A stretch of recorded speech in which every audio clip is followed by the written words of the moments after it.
हाँ जी, कैसे हैं आप सब लोग? आज human capital formation in India में डिस्कस करने वाले हैं पार्ट 3 में इम्पोर्टेंस और प्रॉब्लम्स। तो चलो क्विकली शुरू करते हैं। हम सबको मतलब पता है ह्यूमन कैपिटल फॉर्मेशन क्या होता है, इसके सोर्सेज पता है और उन सोर्सेज की इम्पोर्टेंस भी पता है। अब ह्यूमन कैपिटल जो फॉर्मेशन है, इसकी अपनी क्या इम्पोर्टेंस है, क्यों ज़रूरी है? तो चलो ये देख लेते हैं। यहाँ पे मैंने कुछ हैंड रिटन पॉइंट्स आप लोगों के लिए लिख दिया। आई एम सॉरी, गंदी राइटिंग है, थोड़ा सा झेल लो यार। तो यहाँ पर सबसे पहला जो मैंने पॉइंट लिखा है, और एक सेकेंड रुक जाओ, वापस चलते हैं। यस, इस पॉइंट पे आ गए। तो जो पहला पॉइंट मैंने यहाँ लिखा है वो है effective use of human capital. अब जब आप effective use of human capital की बात कर रहे हो, इसका मतलब जो effective use of physical capital की बात कर रहे हो, इसका मतलब जो आपके फिजिकल कैपिटल जिसको हम बता चुके हैं, रॉ मटेरियल, मशीन्स और जितनी भी चीजें हैं, उनको हम तभी अच्छे से यूज कर सकते हैं जब जो है वो ह्यूमन के थ्रू उनको जो है उसमें ह्यूमन इंटरवेंशन हो, ह्यूमन उनको यूज कर रहा हो। अदरवाइज कोई भी मशीन है वो बंद पड़ी रहेगी। चलाने के लिए क्या चाहिए आपको? उसको चलाने के लिए इंसान चाहिए। कितनी सारी ऐसी चीजें हैं जो हम घरों में यूज करते हैं, तो मतलब हमें ह्यूमन उनको यूज कर रहा है, इसलिए उनकी इंपॉर्टेंस बढ़ रही है। अभी जैसे सपोज आप हॉस्पिटल्स का एग्जांपल ले सकते हो। कितने बड़े बड़े मशीन्स होते हैं, कितनी सारी चीजें वहां पर जो हैं। जैसे सपोज आपको अल्ट्रासाउंड कराना है, किसी को पेट में दर्द हुआ तो आपने सोचा कि मुझे अल्ट्रासाउंड कराना है। अल्ट्रासाउंड कराने के लिए मैं हॉस्पिटल चली गई, तो मेरा अपने आप थोड़ी अल्ट्रासाउंड वाली मशीन अपने आप थोड़ी मेरा अल्ट्रासाउंड कर लेगी। There is one technician, there is one doctor who is required there, जो उस मशीन को चलाएगा, उसके इंस्ट्रूमेंट्स को यूज करेगा और मेरा अल्ट्रासाउंड करेगा। मतलब ह्यूमन इंटरवेंशन हो गई। ऐसे ही आजकल कोविड वैक्सीन की बात कर रहे हो, कोविड के टेस्टिंग की बात कर रहे हैं हम, तो कोविड की टेस्टिंग के लिए किट बन गई, यूज करने के लिए कौन चाहिए? ह्यूमन। कोविड की वैक्सीन बन गई, वैक्सीन बन के फ्रीजर में रखी है और मैं एक ह्यूमन हूं, मुझे वो वैक्सीन लगनी है, तो अपने आप नहीं लग सकती। अगेन क्या रिक्वायर्ड है? Human intervention. एक ह्यूमन चाहिए, नर्स, डॉक्टर, जो कि एक्सपर्ट है, वो आएगा, मुझे वैक्सीन लगाएगा। तो जितनी भी फिजिकल कैपिटल है हमारे पास, किसी भी तरह की फिजिकल कैपिटल, उनका यूज इफेक्टिव कब होगा? जब उसमें ह्यूमन उनको यूज करेगा। तो ये इसका एक पहला इंपॉर्टेंस है। दूसरा, और कौन सा ह्यूमन यूज करेगा? अब ह्यूमन कैपिटल फॉर्मेशन में कैसे बता, कौन सा ह्यूमन? पढ़ा लिखा इंसान। तो एग्जाम्पल दिया, नर्स का एग्जाम्पल दिया। पढ़ा लिखा जो एजुकेटेड ह्यूमन है, हेल्दी ह्यूमन है, वो ही उसको अच्छे से यूज कर पाएगा। अदरवाइज जो मैं अल्ट्रासाउंड वाली मशीन का एग्जाम्पल दे रही थी, किसी इलिटरेट बंदे को दे दो, तू चला ले इसको, तो वो कैसे चलाएगा मेरे बेटे? वो तो खराब कर देगा उसको। तो human capital formation is required. उसकी इंपॉर्टेंस कहाँ पे है कि जितनी भी आपकी फिजिकल कैपिटल है, उसको जो आपका ह्यूमन कैपिटल है वो ही इफेक्टिवली यूज कर सकता है। और ह्यूमन कैपिटल का क्या मतलब है? आपका एडुकेटेड, हेल्दी, ट्रेन्ड ह्यूमन। चलो आगे चलते हैं। हायर प्रोडक्टिविटी एंड प्रोडक्शन, ये इसका सेकंड इम्पॉर्टेंस है। तो देखो, हायर प्रोडक्टिविटी एंड प्रोडक्शन का क्या मतलब है कि जितने भी हमारे नॉलेजेबल और स्किल्ड वर्कर्स हैं, जो एडुकेटेड हैं, जिन्होंने ट्रेनिंग ली है, जिनकी नॉलेज इंक्रीज हो गई है ट्रेनिंग की वजह से, वो रिसोर्सेज को ज़्यादा बेटर तरीके से यूज़ करेंगे। ज़्यादा बेटर तरीके से आपके जब रिसोर्सेज यूज़ होंगे, चाहे वो फिजिकल कैपिटल है या कोई भी और रिसोर्सेज है, तो प्रोडक्टिविटी अपने आप बढ़ जाएगी, प्रोडक्शन अपने आप बढ़ जाएगा। अब मैं एक पढ़ी लिखी लेडी हूँ, तो मैं जितना प्रोडक्टिव, मुझे जितने स्मार्ट आइडियाज आ सकते हैं, अगर सपोज मैं पढ़ी लिखी नहीं होती, मैं अपने घर में ही रहती, घर के ही सारे काम करती, तो मेरी जो सोच है वो उतनी लिमिटेड हो जाती, मेरा प्रोडक्टिविटी लेवल उतना लिमिटेड हो जाता। अब मैं पढ़ी लिखी हूँ, तो मैं 10 तरीके से, मुझे पता है कि मैं यूट्यूब चैनल पे या अपनी ऐप पे आप लोगों के साथ इंटरेक्ट करूँ। जो बच्चे मेरे साथ डायरेक्ट 1-to-1 कॉन्टैक्ट में नहीं है, उनको भी मैं अप्रोच कर सकती हूँ। तो ये प्रोडक्टिविटी बढ़ गई ना। देखो, आइडिया आया मुझे। आइडिया क्यों आया? क्योंकि मैं पढ़ी लिखी हूँ। तीसरा जो इम्पोर्टेंस है ह्यूमन कैपिटल फॉर्मेशन का है, वो है stimulates innovations and create ability to absorb new technologies. वही बात जो मैं अभी आपको कह रही थी कि जब हम पढ़े लिखे होते हैं, तो हम अपने आप ही जो एजुकेशन है, जो ट्रेनिंग है, वो हमारी हेल्प करती है कि हम नए नए इनोवेशंस कर सकें और हम जो टेक्नोलॉजी है जो जो दिनों दिन अपग्रेड होती जा रही है उसको यूटिलाइज कर सके कुछ नया इनोवेटिव सोचने में और करने में। जैसे मैंने अभी ऐप की बात करी, आज से 10 साल पहले हम सोच भी नहीं पाते थे। इनफैक्ट कोविड ने हमें बहुत कुछ सिखाया है। मैं हमेशा आपको और अपने सारे बच्चों को कहती हूँ कि कोविड एक बहुत बड़ी अपॉर्चुनिटी बनकर आया लोगों के लिए। हमने नई नई चीजें इन्वेंट करी इसमें। हमने टीचिंग लर्निंग का पूरा प्रोसेस इन्वेंट कर लिया कि भाई घर बैठे कैसे पढ़ना है और पढ़ाना है। तो ये कैसे होगा, क्योंकि ये इसे कौन कर सकता है, पढ़ा लिखा पर्सन कर सकता है। अच्छा, अब चौथी इंपॉर्टेंस है इंक्रीज लाइफ एक्सपेक्टेंसी। अब ये तो बहुत सिंपल सी बात है कि लाइफ एक्सपेक्टेंसी देखो कैसे बढ़ेगी। पहले हम जानते हैं कि जब हम on the eve of independence पढ़ रहे थे चैप्टर 1, तो हमने पढ़ा था 32 ईयर्स लाइफ एक्सपेक्टेंसी थी ऑन एन एवरेज एज। आज की डेट में वो 68 ईयर्स हो गई। तो कैसे हुई? क्यों? क्योंकि हम अब पढ़ा लिखा जो भी इंसान होगा, जो एजुकेटेड है, उसको ये पता है कि मुझे अपने आप को हेल्दी कैसे रखना है। अगर मैं कभी बीमार हो गया तो मुझे इलाज कैसे करना है, मुझे कौन से पढ़े लिखे डॉक्टर के पास जाना है, हकीम के पास नहीं जाना मुझे। तो पढ़ा लिखा एक जो जिसके पास डिग्री होगी डॉक्टर के पास, वो मेरा इलाज करेगा, तो जाहिर सी बात है मुझे सही दवाई देगा, मैं ठीक हो जाऊंगा। तो मैं भी पढ़ी लिखी हूँ, मुझे पता है कि हाँ मुझे कैसे अपनी लाइफ को अच्छे से बिताना है, और इसलिए मैं सारे जो है वो सारे काम करूंगी जिनसे कि मैं स्वस्थ रह सकूं। तो जब मैं स्वस्थ रहूंगी तो मेरी लाइफ एक्सपेक्टेंसी बढ़ जाएगी। तो एजुकेशन का बहुत बड़ा रोल है और हेल्थ का भी बहुत बड़ा रोल है। क्वालिटी ऑफ लाइफ भी आपकी इम्प्रूव हो जाती है। बिल्कुल, जब आप एजुकेटेड हो तो जो ह्यूमन कैपिटल फॉर्मेशन है वो आपकी पूरी लाइफ जो है वो ट्रांसफॉर्म कर रहा है। और आप एजुकेटेड होने के बाद आपको पता है कि how I can be happy, how I can make others people happy. तो आप दूसरे लोगों को कैसे खुश रख सकते हो, खुद को कैसे खुश रख सकते हो, आप अपने काम और अपनी लाइफ के बीच में बैलेंस कैसे बना के रख सकते हो। तो ये सारी चीजें हमें ह्यूमन कैपिटल फॉर्मेशन की वजह से आती हैं। एजुकेशन का अगेन इसमें रोल है, हेल्थ का रोल है, तो ये human capital formation. And then मैं एडुकेटेड हूँ तो मुझे पता है कि मेरी जितनी आमदनी है, मेरा जितना मैं अच्छे से जिसमें अपना लाइफस्टाइल मेंटेन कर सकती हूँ, मेरे घर में उतने ही डिपेंडेंट लोग होने चाहिए मेरे ऊपर। तो इसका मतलब जैसे अगर कोई बेपढ़ा लिखा इंसान होता है, उसे पता ही नहीं है, उसको लगता है बच्चे भगवान की देन है तो आए जाओ आए जाओ। तो लेकिन पढ़े लिखे इंसान को पता होता है कि पॉपुलेशन ग्रोथ को कंट्रोल में रहना बहुत ज़रूरी है। तभी आप अपने डिपेंडेंट्स को एक बढ़िया लाइफ दे पाएंगे, एक बढ़िया एजुकेशन दे पाएंगे। और ये कैसे हमें पता लगा अगेन कि ऐसा ऐसा होता है? क्योंकि हम पढ़े लिखे हैं। तो हमारी जो एजुकेशन है उसने हमें इनेबल किया है ये अंडरस्टैंड करने में कि जो पॉपुलेशन ज़्यादा होती है तो उसके क्या बैड इफ़ेक्ट्स हैं, इंक्रीज पॉपुलेशन के क्या क्या कॉन्सिक्वेंसेस होते हैं इकोनॉमी पे। इकोनॉमी भी पीछे जाती है, आपका जो अपना लाइफस्टाइल है, आपकी जो अपनी ज़िंदगी है वो भी पीछे जाती है। क्योंकि जितने ज़्यादा लोग आप पे डिपेंडेंट होंगे, आपके जितने ज़्यादा बच्चे होंगे घर में, उन सबके अपने खर्चे होंगे, तो आपकी आमदनी उतनी ही बट जाएगी सब में। तो ये सारी इंपॉर्टेंस है बेटा ह्यूमन कैपिटल फॉर्मेशन की। अच्छे से इसको पढ़ लीजिए, इस पर क्वेश्चन आ जाता है, इंपॉर्टेंट है। चलिए आगे चलते हैं। एक और क्वेश्चन है जो इस पे आता है, वो आता है कि विमेन एजुकेशन का overall impact, positive impact rather, क्या पड़ा है। तो देखो, हम बहुत पुराने ज़माने से विमेन एजुकेशन को देखते हुए आए हैं। पहले लड़कियों के लिए जेंडर डिस्क्रिमिनेशन की हम बात करते थे, लड़कियों को पढ़ने नहीं देना, इनफैक्ट लड़कियों को जीने नहीं देना। पढ़ना तो उसके बाद आएगा जब आप जियोगे, तो जन्म होते ही मार देंगे, जन्म से पहले ही मार देंगे, फीमेल फिटिसाइड हम सब जानते हैं। और गर्ल चाइल्ड को जो है वो नहीं रहने दिया जाता। तो ये सब, तो अब आप ये देखो कि उस टाइम से इस टाइम तक अब हम कोशिश करते हैं कि जेंडर डिस्क्रिमिनेशन ना हो, जेंडर इक्वालिटी हो, लड़कियां भी पढ़ेंगी, आगे बढ़ेंगी। तो ये सारा करते, ये कैसे शुरू हुआ?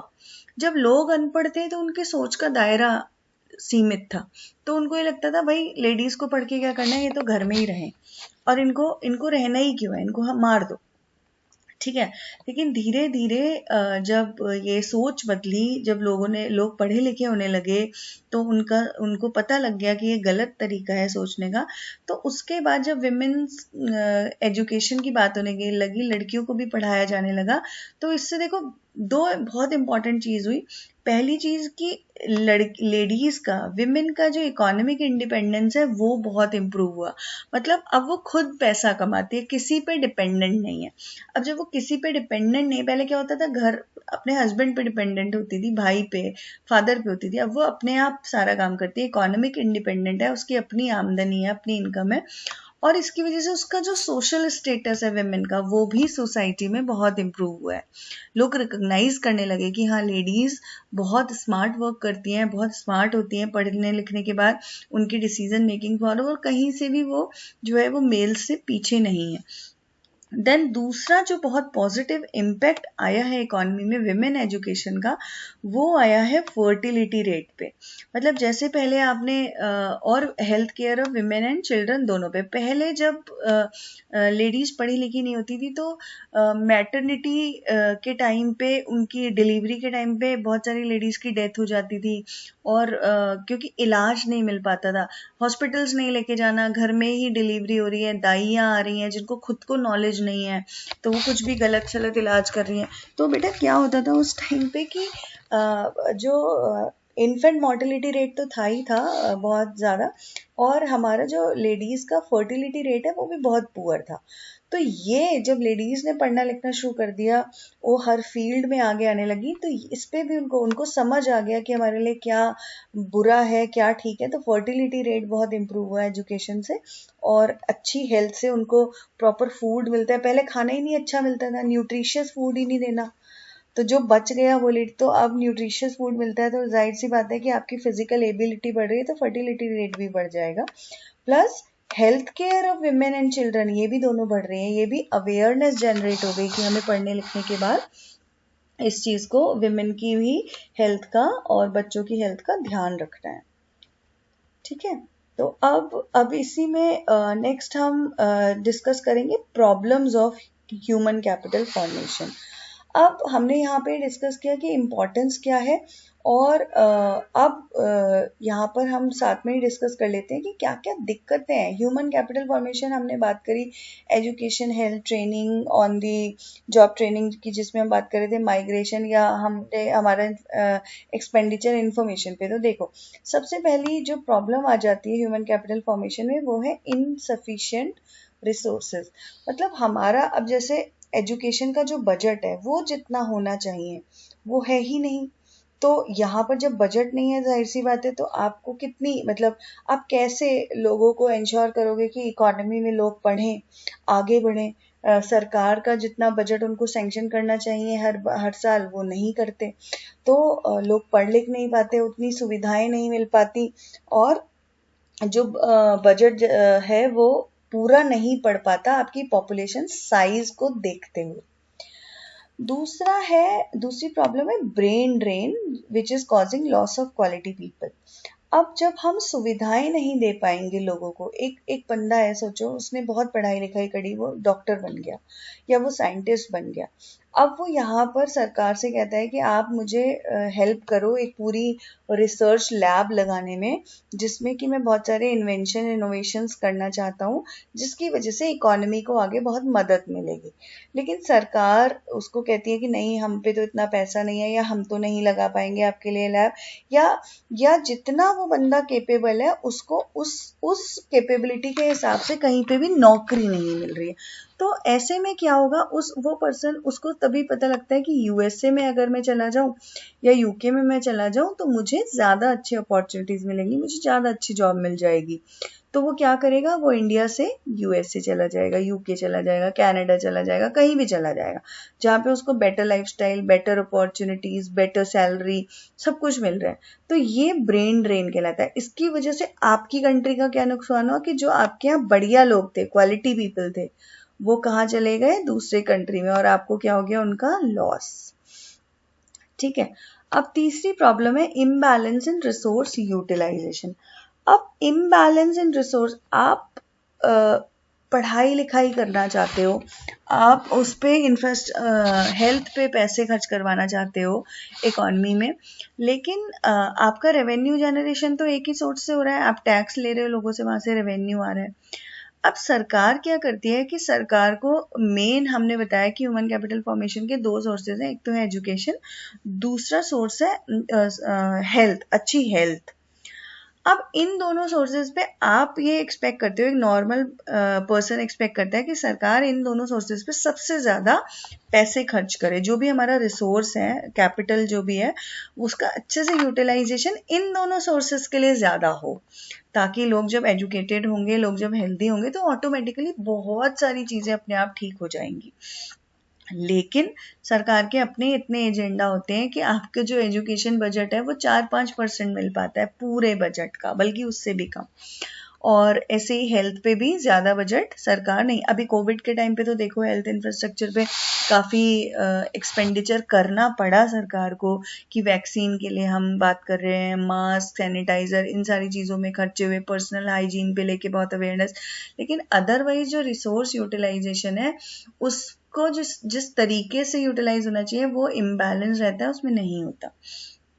Then unsatisfactory performance in science and technology. बहुत सारे रिसर्च सेंटर्स हैं, साइंटिस्ट हैं, हमारे काम करते रहते हैं, लेकिन वो परफॉर्मेंस जो आनी चाहिए वो नहीं आ पाती। उसका देखो एक अब क्यों नहीं हम जो है वो सेटिस्फैक्टरी परफॉर्मेंस दे पाते साइंस और टेक्नोलॉजी फील्ड में। हमें टेक्नोलॉजी इम्पोर्ट क्यों करनी पड़ती है, हम खुद क्यों नहीं जनरेट कर पाते, जबकि हम हमेशा कहते हैं कि इंडियन माइंड शार्पेस्ट माइंड है। हमारे साइंटिस्ट नासा में काम करते हैं, हमारे लोग हर पूरे वर्ल्ड में हर जगह फैले हुए हैं और टॉप मोस्ट पोजीशंस पे हैं, लेकिन अपनी कंट्री में हम कुछ नहीं करते। क्यों नहीं करते, इसके तीनों रीजंस ऊपर। क्यों? पहला रीजन, हमारे पास इनसफिशिएंट रिसोर्सेज है, हम उनको रिसोर्स ही नहीं दे पाते जो रिसोर्सेज चाहिए। दूसरी चीज, जब वो फ्रस्ट्रेट हो जाते हैं, उनको रिसोर्स नहीं मिल रहे, तो ब्रेन ड्रेन, वो दूसरे कंट्रीज में चले जाते हैं। और अगर हमारे पास रिसोर्सेज आ भी गए तो हमें उनका यूटिलाइजेशन प्रॉपर करना नहीं आ रहा।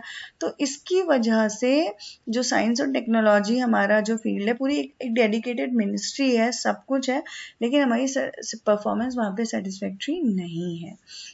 दूसरी चीज, द फिफ्थ प्रॉब्लम पे आ जाते हैं, capabilities of educated people are under utilised.